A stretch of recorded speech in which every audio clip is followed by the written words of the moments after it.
Bismillahirrahmanirrahim. Qul hadhihi sabili ad'u ila Allahi ala basiratin ana wa man ittaba'ani. Shadaqallahul azim. Jamaah dakwah kaliber internasional yang sedang berada di Pasaman Barat, calon tentara Imam Mahdi rahimahullah. Sementara kita umat Islam sebagian makin berpecah. Ulama-ulama dulu mengajak orang ke masjid. Sebagian ulama hari ini mengeluarkan orang dari masjid. Sehingga setan banyak yang pensiun. Karena dulu mereka getol setiap detik membuat orang supaya jangan ke masjid. Sekarang tugas setan itu telah diambil alih oleh sebagian ulama. Dengan alasan Corona Wati dan Siti Corona. Gadis penggoda yang nakal, yang mencoba merayu jamaah tabligh lari dari masjid, tapi tidak mampan, saudara-saudara. Sekali ke masjid, tetap ke masjid. Ke masjid sampai mati, saudara-saudara. Takbir. Mereka membuat tipu daya. Allah sedang membuat sebuah rencana. Siapa yang akan menang? Rencana mereka atau rencana Allah? Allah. Takbir. Allah. Jangan ragu dengan jamaah tabligh. Mereka yang menggonggong anggap saja anjing, bahkan anggap babi, saudara-saudara. Apakah Anda berhenti karena babi yang menggonggong? Mereka mencoba mengancam kita. Orang yang telah terbiasa dengan percikan api, jangan ancam dengan gerimis hujan, saudara-saudara.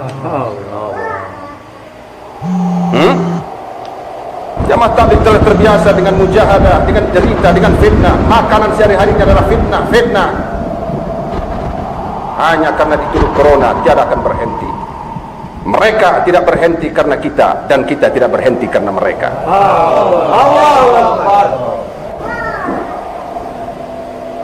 Mereka datang, pendatang, imigran, tak jelas warga negaranya, kafir, mau mengacau, berani mereka di sini. Kenapa Anda yang dari kakeknya lahir di sini, ayahnya lahir di tanah ini, di bumi pertiwi ini, kenapa Anda takut bersuara? Kenapa Anda takut mengetik? Kenapa Anda takut berteriak?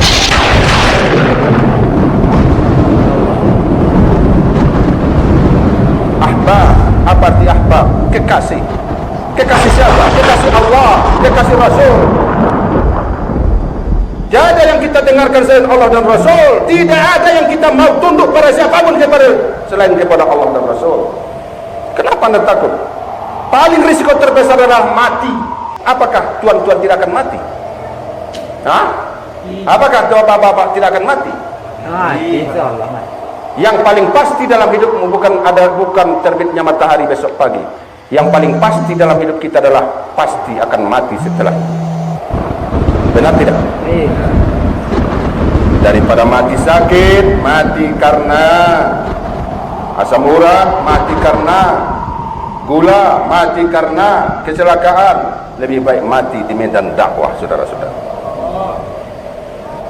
Ditengok Adam, setelah nama Allah di aras tertulis La ilaha illallah Muhammadur Rasulullah. Pertama Adam merasa dia yang sangat dikasihi Allah. Tapi setelah dia baca kalimat yang dua baris itu, di bawah Allah ada nama Muhammad, sadarlah Adam, moyang kita itu ternyata dia masih ada di atasnya yang dicintai Allah, itulah Muhammad. Ya Allah, siapa itu Muhammad? Kekasihku, izinkan saya menjadi umatnya. Adam saja cemburu ingin jadi umat Muhammad. Musa mendoa, ya Allah, jadikan aku umat Muhammad. Isa mendoa, dari seluruh nabi yang ingin menjadi umat Muhammad, hanya Isa yang diperkenalkan dan dikabulkan. Sehingga nanti di akhir zaman, Isa alaihissalam turun bersama Imam Mahdi. Imam Mahdi kejepit di salah satu masjid Umayyah di Suriah, di Menara Putih. Sekarang menaranya tak bisa dihancurkan oleh Syiah, oleh Iran, oleh Amerika, oleh Rusia, oleh pasukan-pasukan kafir dan munafikin, tak bisa menghancurkan menara itu, karena telah dijanjikan nanti Isa turun di menara itu. Allahu Akbar. Allah. Begitu dekatnya kita dengan zaman Imam Mahdi. Kenapa kita masih ragu? Itu hanya salah satu goncangan yang akan dihadapi umat dakwah akhir zaman. Yang mereka buru itu jamaah tabligh, yang rajin ke masjid. Yang tidak ke masjid tidak mereka buru, udah tidak ke masjid juga aja pula. Karena yang getol mengajak orang ke masjid itu salah satu jamaah tabligh. Yang pertama, ulama pewaris Nabi. Siapakah dia? Jika engkau lihat selalu orang kafir membencinya, orang Cina membencinya, Amerika membencinya, orang munafik membencinya, orang jahat, agen-agen narkoba membencinya, orang-orang kriminal membencinya, orang yang tidak sholat membencinya, para penjudi membencinya, pada germo-germo lonte membencinya. Maka itulah ulama sebenarnya. Ketika kau lihat panah-panah musuh anaknya mengarah kepadanya, dicaci di media, di Facebook, di YouTube, begitu gambar keluar daripada seorang Habib langsung diblokir, langsung diperingati Facebookmu. Benar tidak? Benar. Maka siapa ulama yang seperti itu, ikutilah dia walaupun merangkak, kata Imam Syafi'i. Datangi dia, dengarkan nasihatnya, dialah pewaris Nabi.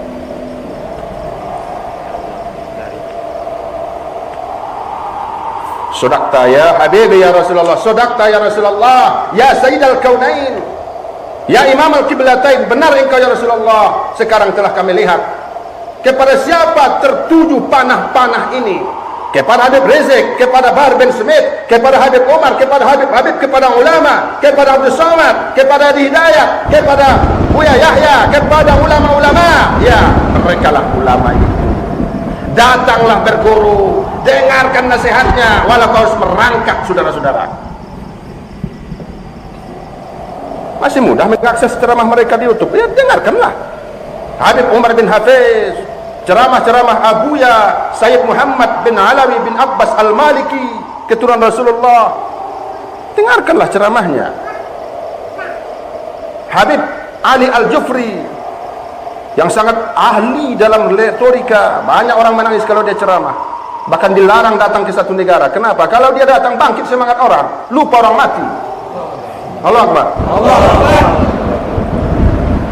La tazalu ta'ifatun min ummati, jangan kau khawatir wahai masyarakat Pasaman Barat, wahai jamaah tabligh, wahai NU yang baik-baik garis lurus, wahai Muhammadiyah garis lurus, wahai Wasliyah garis lurus, wahai Al-Irsyad, wahai Nahdlatul Watan, jangan kalian khawatir. Selalu saja orang yang benar memperjuangkan agama ini dalam situasi kemunafikan yang seperti sekarang. Salah satunya jamaah tabligh. Amin. Di NU banyak garis-garis lurus. La tazalu ta'ifatun min ummati, selalu ada dari umatku, kata Rasulullah. 1 orang, 2 orang, 1 juta orang, 2 juta orang, 1 organisasi, 3 organisasi, ribuan organisasi, selalu ada. Zahirina alal haqqi, memperjuangkan agama ini bagaimanapun. Banyak ulama-ulama munafik, tapi ada ulama pewaris Nabi. Di Air Bangis ada, di Parik Kota Walingga ada, di Sungai Aur Ujung Gading ada, di Simpang 4 ada, di Kinali ada, di Talu ada, di Luhanan 2 ada, di Sasak ada.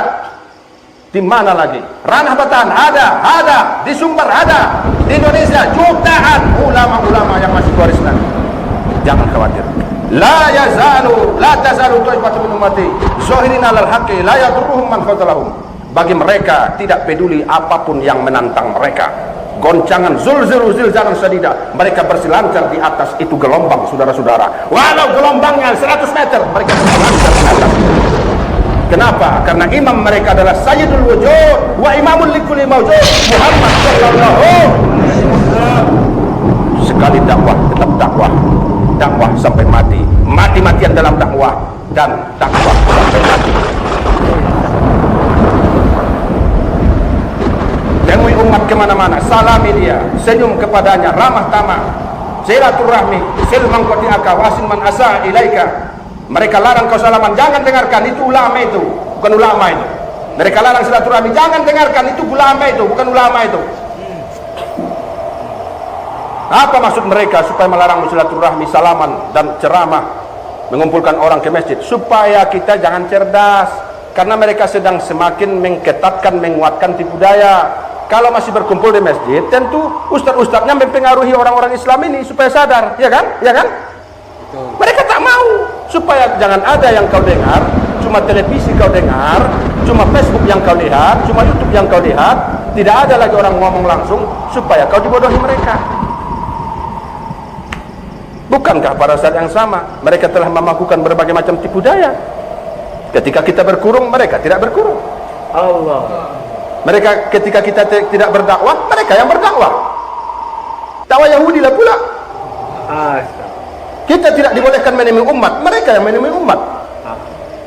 Setan, iblis, anak buah Dajjal, mereka menemui umat. La tasma'unahum, jangan kau pedulikan mereka. Humus syaitan, inna syaitana lakum aduwwum.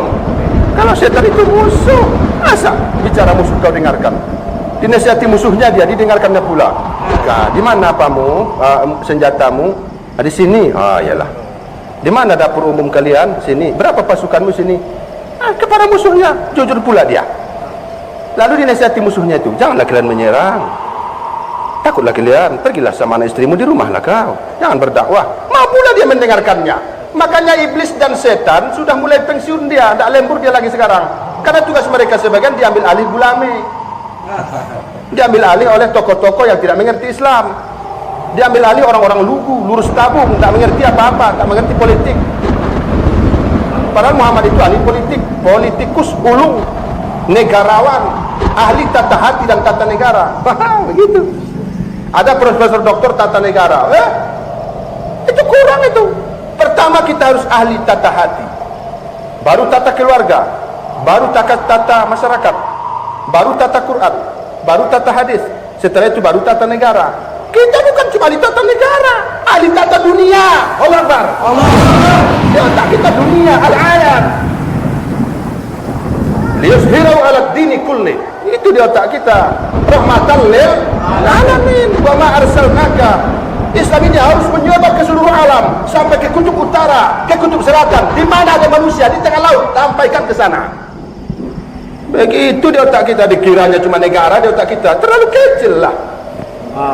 Kita bukan cuma nasionalis, kita alamis. Tahu alamis? Alam dunia ini otak kita. Pertama tentu diri, keluarga, baru negara, baru alam. Karena memang agama ini diperuntukkan untuk alam, seluruh dunia.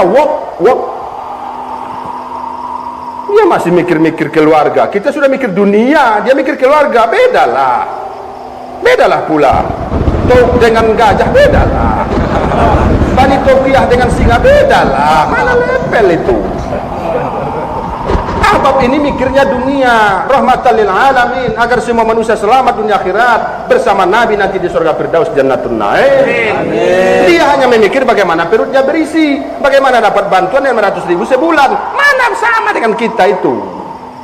Siapa yang hanya berpikir tentang perut, maka harga dirinya tidak jauh beda dari apa yang keluar dari perut. Saya ulangi, siapa yang hanya mikir tentang perut, maka harga dirinya tidak lebih dari apa yang keluar dari na'udzubillahi min. Pikiran kita bukan cuma perut, itu akan diselesaikan Allah. Orang gila saja makan. Benar tidak? Benar. Allah. Temuilah umat ke rumah-rumah, person to person, door to door, country to the country. Pergilah melanglang buana, hei jiwa-jiwa yang tenang, melanglang buana lah, wahai habib-habib kekasih Rasulullah, wahai ahbab jamaah tabligh, jamaah dakwah, janganlah engkau kecil hati karena mereka menghinamu. Wala tahinu wala tahzumu wala tahzanu wa antumul a'launa in kuntum mu'minin. Jangan kau rendah diri, jangan kau minder, kamulah sebenarnya sang pemenang itu. Kamulah sebenarnya excellent yang unggul itu, bukan mereka. Kitalah anak emas itu, bukan mereka. Kitalah generasi emas itu, bukan mereka. Mereka adalah generasi sampah, saudara-saudara.